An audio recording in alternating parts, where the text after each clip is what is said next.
This is an overview presentation on what I have come to believe is perhaps the most powerful system archetype, especially so in current circumstances. We live in an ever-evolving and accelerating, interconnected and independent socio-technical context of ever-increasing complexity. Emergent outcomes with unintended consequences can spread globally at extraordinary rates and scales, as is apparent with the COVID-19 pandemic, the global impact of pollution, and of climate change. The buffers in time and space that our planet provided have all but been depleted. We are breaching critical limits that are placing our survival as a species and that of our planet at risk. Systems principles, modeling, and simulation are powerful tools with universal applicability that can help us understand and navigate a safe path through these trying times to ensure the survival of our planet and of its species. This presentation is focused on providing insights into one of these tools, the system archetype that I consider to be perhaps the most powerful in its applicability today, that of shifting the burden. So what is systems thinking? A very brief and contextual introduction. Peter Senger's definition is the best I've found, describing systems thinking as a conceptual framework to understand complexity through patterns and to make effective change. I built on this definition to add on the nuance of efficiency to effectiveness, and to explicitly state that I believe it to be foundational to creating the reality we desire. I believe systems thinking helps us answer three key questions by understanding systems holistically: what, how, and why. The Iceberg model is a popular systems thinking tool and a metaphor for approaches used to deal with the events we observe in a tiered manner. So we could simply react to what is happening at the surface, or apply the Iceberg model to expand our perception of the situation to understand how things are happening by looking further below the surface, to understand patterns of behaviors that are driving the observations, or deeper still to understand the structures and relationships that are driving these behaviors, and even deeper to understand the underlying mental models that shape the system as a whole and help us understand why. The deeper below the surface we go, the greater the leverage of the solution options available to deal efficiently and effectively with the observable events we perceive at the surface, and less the chances of unintended emergent consequences. So what are system archetypes? System archetypes are a class of system thinking tools. They focus on the how layer of the Iceberg model, enabling the understanding of complex problems through the recognition of common dynamic patterns that have repeatedly been observed across systems in varying environments, providing us with high leverage solution options that will deliver fundamental change by reference to a specific archetype template.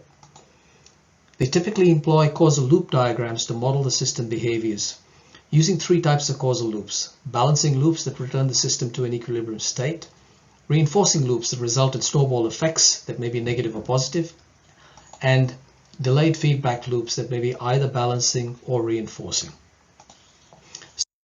So let's look at the shifting the burden archetype in more detail. The archetype has come to be known as the Helen Keller loops for a reason that should become obvious as we work our way through the description. So central to the archetype is the observed problem symptom. We can deal with the symptom superficially by simply reacting to the event with a quick fix, or we may choose to dive below the surface to try and understand the root causes, and in doing so develop a more fundamental and holistic solution.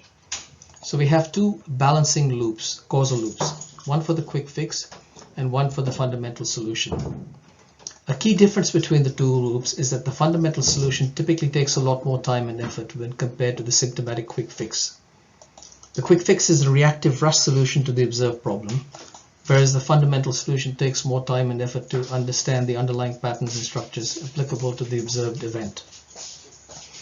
As a result, we typically see quick fixes implemented that temporarily alleviate the symptoms, but in return has even greater impact symptoms that are again dealt with more reactive symptomatic quick fixes. An addiction cycle of symptomatic quick fixes typically follows, with progressively greater impact symptoms and required quick fixes. And after a slight delay of the quick fixes being applied, we start to see unintended emergent side effects starting to appear. These side effects are typically observed as other problem symptoms that then undermine the development of the fundamental solution. Thus, the longer we delay working on the fundamental solution, the harder it becomes and the longer it takes to develop and implement, if at all, the fundamental solution. So back to why this shifting the burden system archetype is also sometimes called the Helen Keller loops. Helen Keller is well known as an American author, disability rights advocate, political activist, and lecturer. Born in June 1880, she lost her hearing and sight from an illness at an age of 19 months.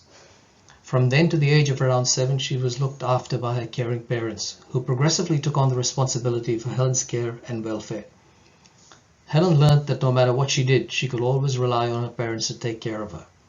While her parents, with each incident where they intervened to help, reinforced their belief that she was helpless and needed their help.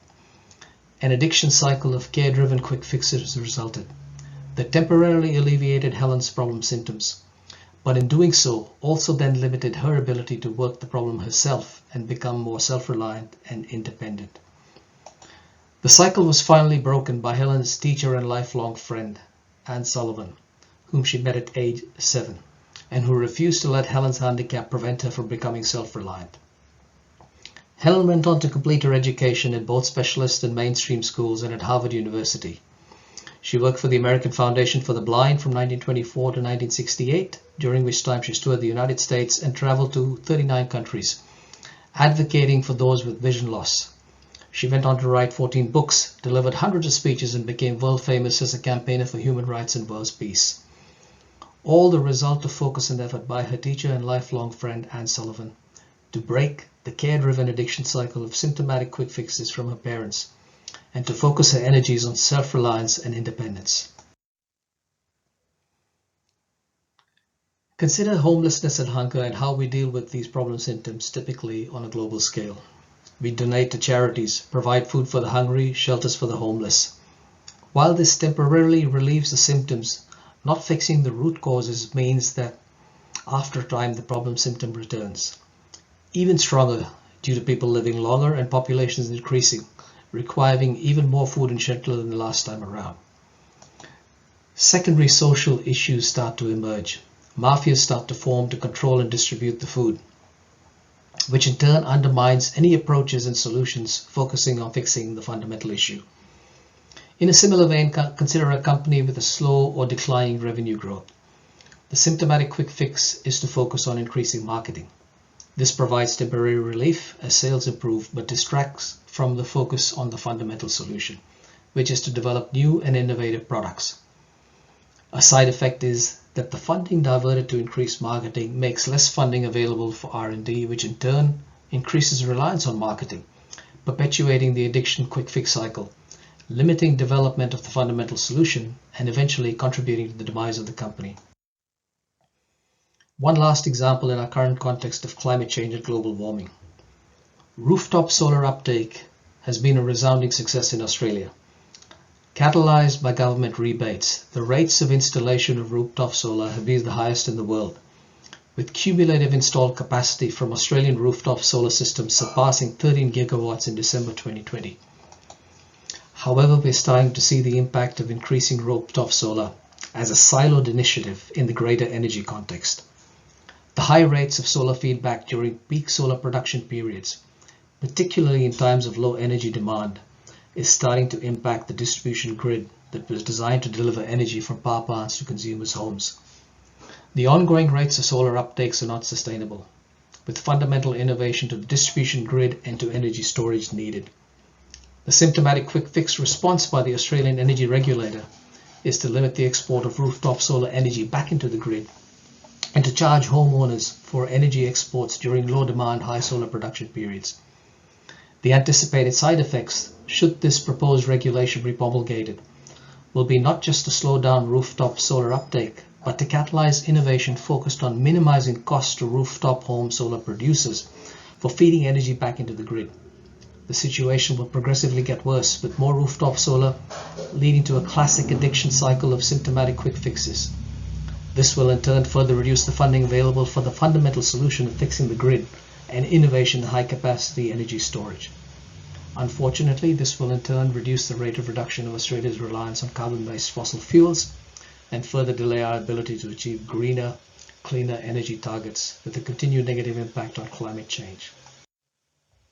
Climate change is perhaps the most significant example of this archetype of shifting the burden, as through our continued reliance on fossil fuels, we continue to shift the burden of climate change onto future generations. When we look back at what we did today and in our time, did we actually understand and deal with the challenges that we perceived holistically, or did we apply quick fixes? What quick fixes have we actually made when we look at the pandemic and look at how we deal with global warming? And what will our legacy be for future generations? Systems thinking and the archetype of shifting the burden provides a template that we can use to improve our approaches to dealing with these challenges and more to come in a more efficient and effective manner.